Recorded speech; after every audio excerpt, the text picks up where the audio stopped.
My wife just passed away. My father told me to marry another woman just like he did.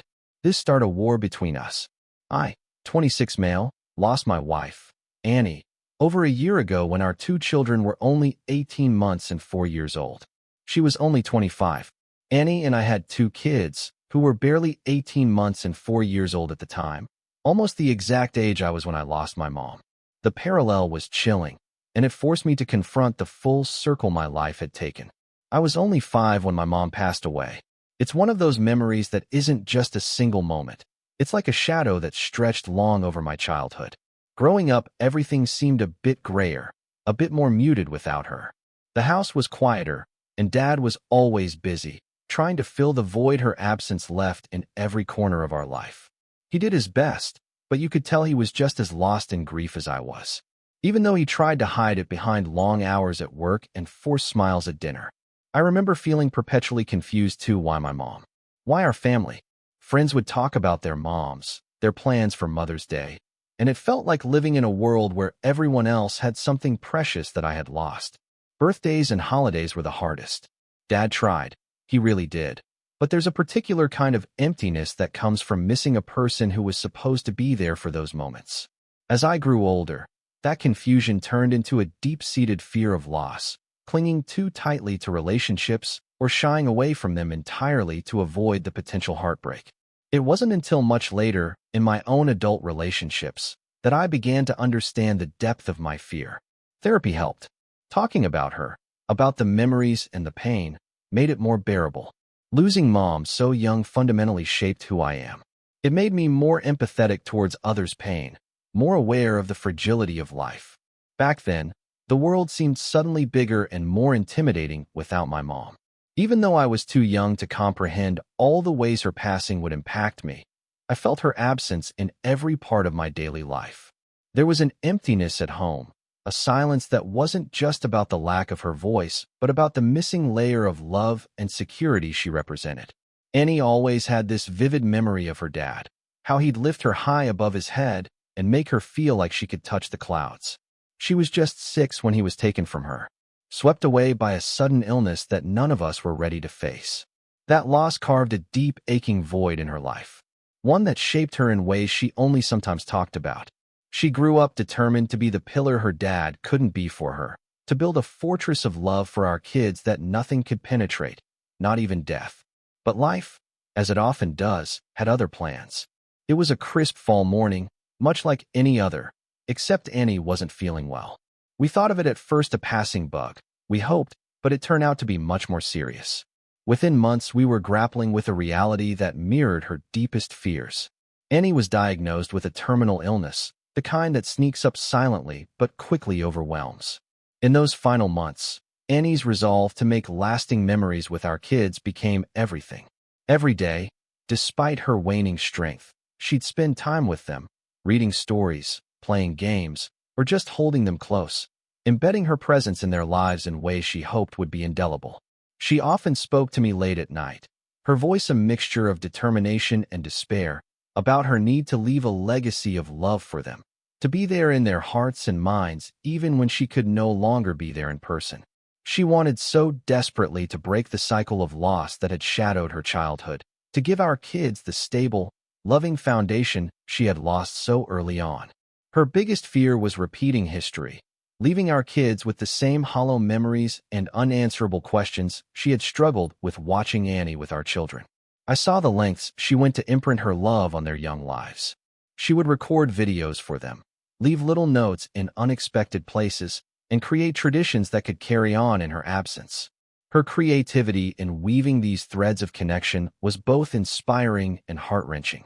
When she passed, the loss was monumental, echoing the emptiness of her own childhood, but also filled with the richness of the love she had poured into every moment with them. Annie had always had a clear vision of her own funeral. Unusual as that might sound, it was something we talked about occasionally, those strange, somber discussions that unexpectedly pop up and linger between a couple. She wanted it to be more a celebration of her life than a mourning of her death. "Don't make it all doom and gloom," she'd say, half joking but serious about the essence of her wishes. "Make it a day where everyone can remember the happy times, with lots of flowers and maybe even some fireworks." When it happened, I was plunged into a deep grief that was hard to navigate, filled with the pain of loss but also the duty to honor her final wishes. The day of her funeral arrived on a bright and clear morning, which felt almost offensive in the context of our loss. Yet fitting for the type of farewell she had envisioned. The service was held at our local church, a place she had chosen not just for its spiritual significance, but also for its beautiful stained glass windows and the way the sunlight danced through them in the mornings.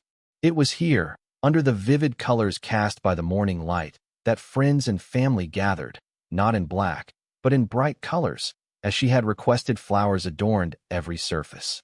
Wildflowers, her favorite, in vibrant hues of blues, yellows, and reds, creating a tapestry of color that transformed the usually somber space into one that was alive with remembrance and love. The air was filled with her favorite music, a mix of classic rock and folk tunes, songs that had soundtracked our life together. Each melody stirred memories, bringing smiles even through the tears. After the service, we moved to a nearby park, another place Annie loved. It was here that the atmosphere lightened, as people shared their stories about Annie, her quirks, her laugh, her boundless energy. It felt like she was there with us, in the laughter and the shared memories. As the sun began to set, we prepared for the final act of the day, the fireworks. It was an unconventional choice, but it was exactly what she had wanted. As the first rocket shot into the sky, bursting into a cascade of color, it felt like a release, a letting go of some of the sorrow, and a celebration of a spirit too vibrant to ever be really gone. Each explosion of light was a reminder of her vibrant life, a punctuating finale that she would have loved. Now, as I watch our children grow, I see Annie's influence in their resilience, their laughter, and even in their tears. They talk about her often, recalling moments I didn't even realize they remembered. It's clear that while death took Annie away too soon, her efforts to be a present, loving force in their lives didn't go in vain. She lives on through them, through the stories we share and the love we keep alive. As their father, my role has evolved to not just nurturing them, but also preserving the essence of what Annie wanted for them, a sense of security, love, and the knowledge that they were and always will be cherished, no matter what life throws our way. Now as I watch my own children, I see that same confusion and loss reflected in their eyes. They look for Annie in simple moments, when they accomplish something small like tying their shoelaces or when they need comfort after a bad dream. I know those feelings. I live them. It's a reminder of how deeply a child feels the absence of a parent, often in ways they can't fully express. This shared experience has deepened my empathy and understanding of my children's emotions. I often find myself navigating their grief while managing my own, trying to be the rock that they can lean on. It's not just about providing for them materially, but ensuring they feel safe and loved, that they have space to miss their mom without feeling like they need to hide their grief. Their journey through loss has also reshaped my approach to parenting.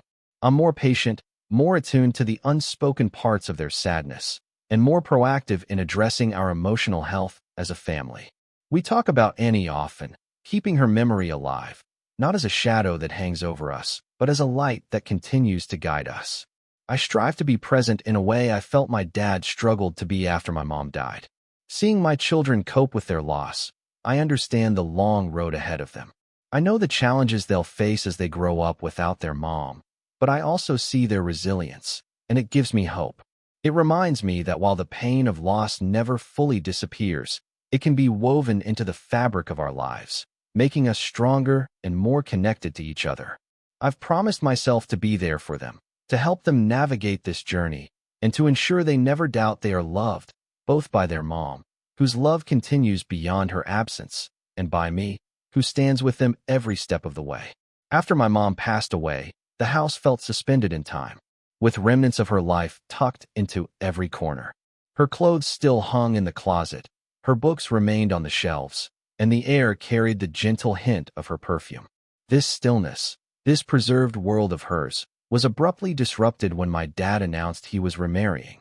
It was barely a year since we'd lost her, and the news fell on me like a cold wave. Ellen moved in shortly after their wedding. She brought with her boxes filled with new items, new routines, and a new presence that seemed to flood the spaces my mom had once inhabited. Her attempts at reorganizing the house, from rearranging the living room to replacing the curtains my mom had chosen, felt less like mere changes and more like erasures of the life we had lived. Ellen was kind, or at least she tried to be. She would cook meals she thought I would enjoy and make small talk, attempting to bridge the gap between us. However, her efforts felt forced. Each kind gesture, no matter how well-intended, felt like an intrusion, as if she was trying to stitch herself into the fabric of a family portrait where she didn't quite belong. I resisted, not out of spite for her as a person, but out of a deep-seated loyalty to my mom's memory and a child's grief that clung stubbornly to the past. The situation at home grew tense. My reactions to Ellen's changes ranged from silent withdrawal to outright defiance. I would put things back where Mom had left them, insist on using the same old dishes instead of the new ones Ellen brought, and avoid spending time in the newly redecorated spaces. I missed the familiarity of my old life, the comfort of knowing every corner held a piece of my mom. My dad, caught between his attempt to move forward and his child's resistance, often became frustrated. Arguments became more frequent. He would accuse me of being unreasonable, of not giving Ellen a fair chance. I saw it differently. I felt he was erasing Mom's legacy, pushing me to forget rather than remember. One particularly heated evening, my dad snapped after finding me rearranging the living room to its original state. "We can't live in a museum," he yelled. "We have to move on. You have to move on." But how could I move on? Mom's shadow was in every laughter that had echoed through these rooms, in every step I took around the furniture she had carefully chosen, in every scent that lingered. The house felt increasingly like a battleground, where every alteration to its old state felt like a loss, a reminder of how swiftly and ruthlessly life could change. Ellen, caught in the middle, gradually stopped trying so hard to win me over, retreating instead into whatever peace she could find with my dad. During those initial months after Ellen moved in, the atmosphere in our home became increasingly strained. I was still grappling with the loss of my mom, often finding solace in old photos and mementos that kept her memory alive. My vulnerability and frequent bouts of tears were a stark reminder of the raw pain that lingered in our home. It was during this time that Dad's demeanor towards me shifted drastically. The few times I showed vulnerability or cried for Mom, he reacted not with comfort, but with frustration. He would yell, telling me to grow up and stop crying. It was clear he was grappling with his own pain, but his approach left me feeling abandoned in my grief. One night, after finding me crying in my room with a picture of Mom, "Enough," he barked, his voice echoing against the walls. "You need to grow up and stop crying all the time. Life has to move on." His words, meant to push me towards resilience, felt more like a dismissal of my grief. I looked up at him, my heart sinking. "I miss her, Dad." I managed to choke out, the words barely a whisper. "Why can't you just let me miss her?"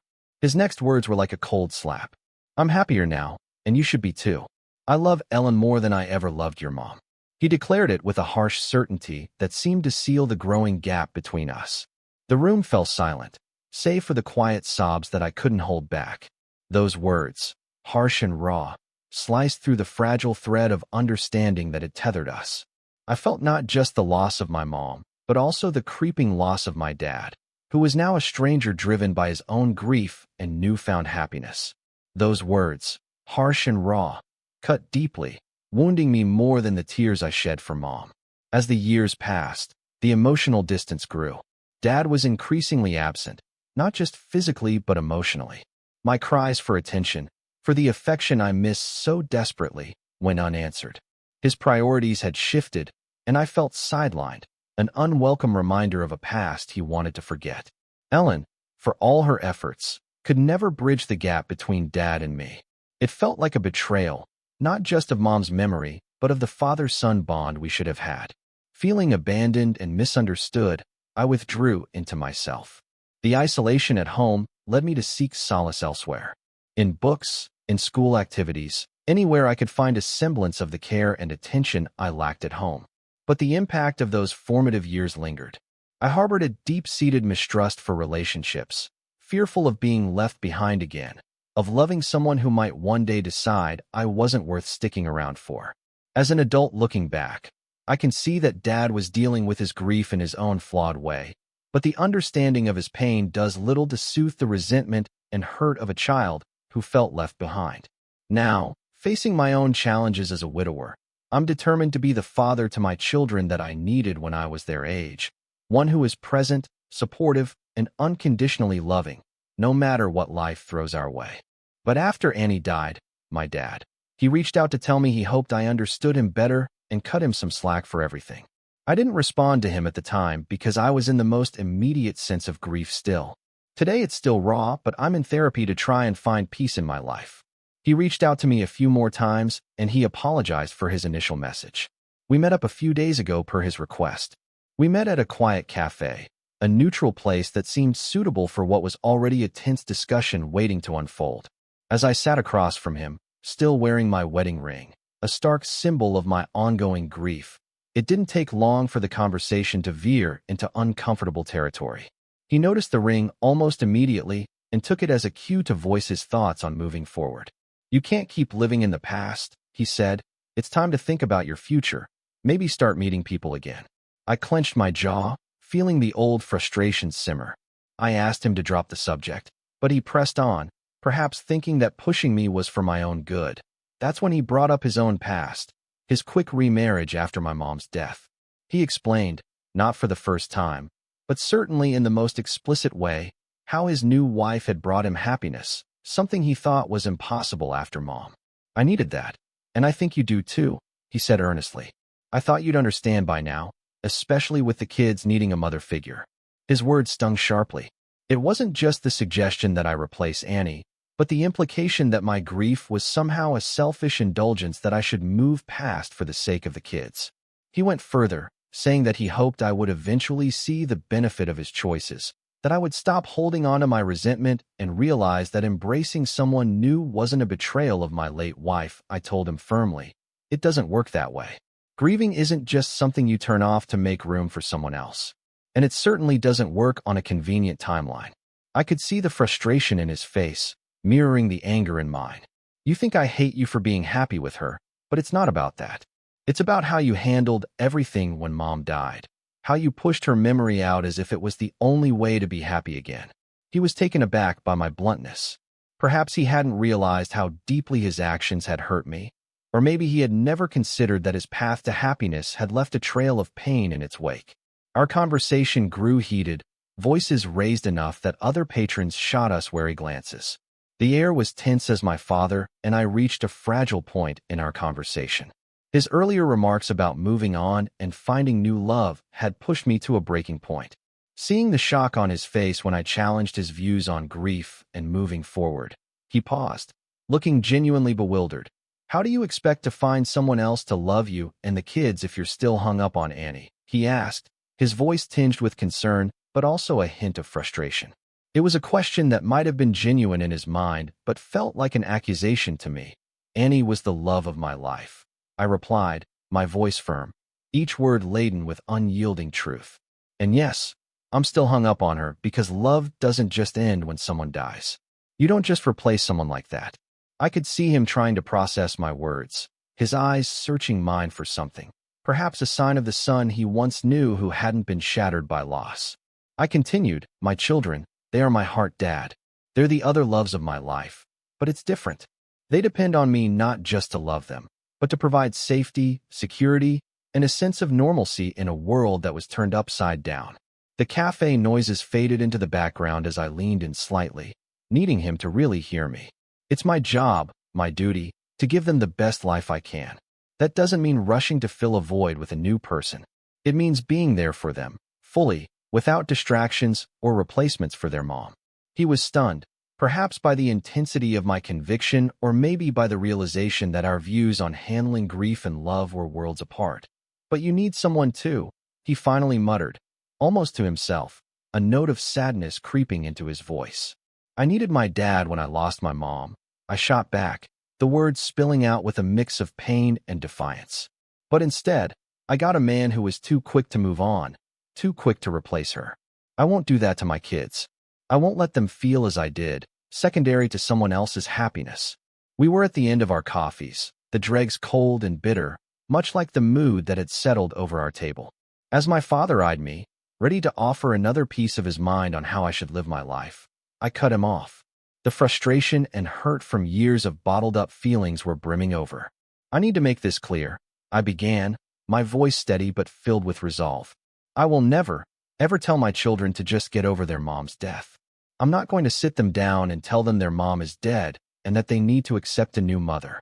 The cafe, usually a backdrop of clinking cups and indistinct chatter, seemed to quieten around us. My dad watched me, his expression hardening as he prepared to defend his own actions again. But I wasn't finished. "And another thing," I continued. "I'm not going to scold them for missing her, for crying out for her at night. It's normal. They're kids, and they lost their mother. How could I possibly take that grief and make it about someone else's discomfort? That's not what they need. They need a dad who understands their pain, not one who silences it." My dad shifted uncomfortably, his eyes briefly dropping to the table before meeting mine again. "You think I don't know that?" he muttered, his voice a mix of defensiveness and weariness. "I think you forgot it when it mattered." I shot back, unable to keep the edge out of my voice. "You remarried so quickly, and it felt like you were trying to erase Mom from our lives. You expected me to just accept it, to be okay with all the changes because you were." I leaned forward, making sure my point was clear. "I am not looking to find them a new mother. What I am striving to do is to be the best dad I can be, given the shitty hand we've been dealt. I want to give them stability, love, and understanding, not rush to fill a perceived gap with the first person who comes along." I paused, my heart pounding with the intensity of the confession. "And I will never, ever make them feel like they are second to anyone else in my life. The way you did with me. You made it clear you loved your new wife more, and I felt like I had lost you too, not just Mom." He finally said something about regret. How he regretted that I couldn't see his perspective, that maybe one day I'd understand. But as I walked away from that cafe, I knew that understanding wasn't just about seeing his point of view. It was about recognizing the deep divides in how he processed loss. I wasn't ready to forgive his past actions just because he had found happiness.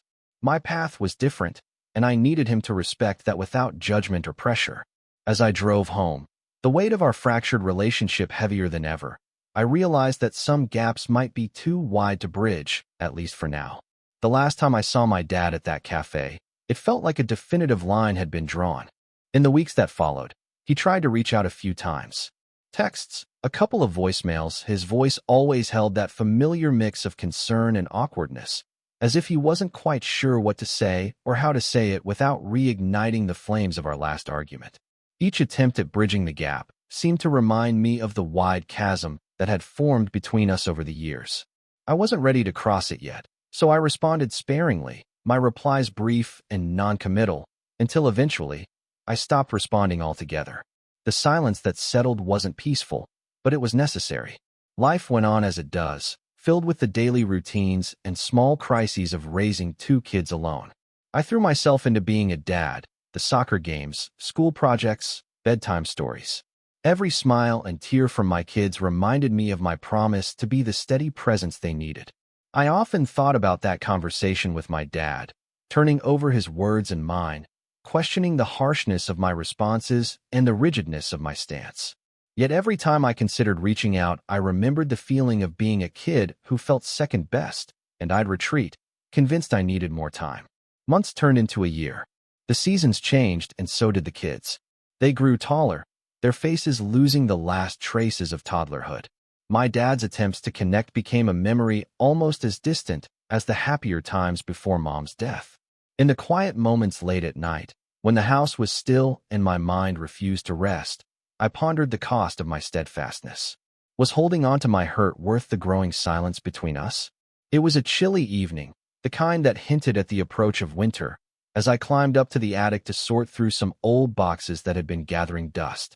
The attic, with its musty smell and beams of moonlight sneaking through the small window, always felt like a capsule of the past, untouched and full of secrets waiting to be rediscovered. As I sifted through the boxes, my hands found an old photo album, its cover worn and slightly faded. Curiosity piqued. I sat down on an old, creaky chair, the album resting heavily in my lap. Flipping it open, I was greeted by vibrant pictures of my mom and dad. They were younger then, full of life and laughter, captured in moments of sheer joy. Picnics in the park, beach vacations, and quiet afternoons at home. Each photo was a portal to a time before grief had reshaped our lives, to a family that once was. My finger traced the outlines of those happier days, lingering on the images of my dad with his wide, carefree smile. It struck me then how much I missed him. Not just the physical presence, but the essence of who he had been before tragedy had turned him into someone I could barely recognize, let alone understand. Seeing him so happy and unburdened in these photos made the contrast with his later years even more poignant. A wave of nostalgia washed over me, softening the hard edges of the resentment I'd held onto for so long. It wasn't just my mom I missed, but my dad as he was back then. It dawned on me how much the sorrow had changed him, how it had stolen that joyful person from the photographs and left someone else in his place. Someone consumed by his own grief, making choices I couldn't comprehend. Sitting there in the attic, surrounded by relics of my childhood, I felt the weight of years of misunderstanding and missed connections heavy on my chest. The memories of laughter and love, so vivid in those photographs, seemed at odds with the strained, awkward encounters that had defined our recent years. The realization was a quiet but profound turning point. Maybe there was room for reconciliation, a chance to rediscover the man from those pictures, to understand the journey he had taken from there to here. Perhaps it was time to bridge the gap that grief had widened, to approach him not just as the man who had made decisions I struggled to forgive, but as my dad, who had once been the entire world to a much younger version of me. Resolute, I closed the album, a plan forming in my mind. I would reach out to him, try to initiate a conversation not just about what went wrong, but about what had once been right. It felt like a daunting task, filled with potential for pain, but also for healing. As I descended from the attic, leaving the quiet sanctuary of the past behind, I was ready to face whatever came next, armed with newfound understanding and a hopeful heart. It made me think about how the kids would remember these years. Would they see a dad who stood his ground, or one who let old wounds dictate the future? The thought unsettled me enough to consider that perhaps it was time to try a different approach, not for my sake, but for the kids, who deserve to know all facets of their family, even the complicated ones. The next morning, I drafted a message to my dad, simple yet more open than anything I'd sent in a long time. "Let's talk." It read, "When you're ready." I wasn't sure where a conversation might lead us or whether it would heal any old hurts, but I knew it was a start, a small step toward understanding, or at least coexistence, in this new chapter of our lives. As I hit send, the silence I had grown accustomed to seemed a little less daunting, tinted with the possibility of something new.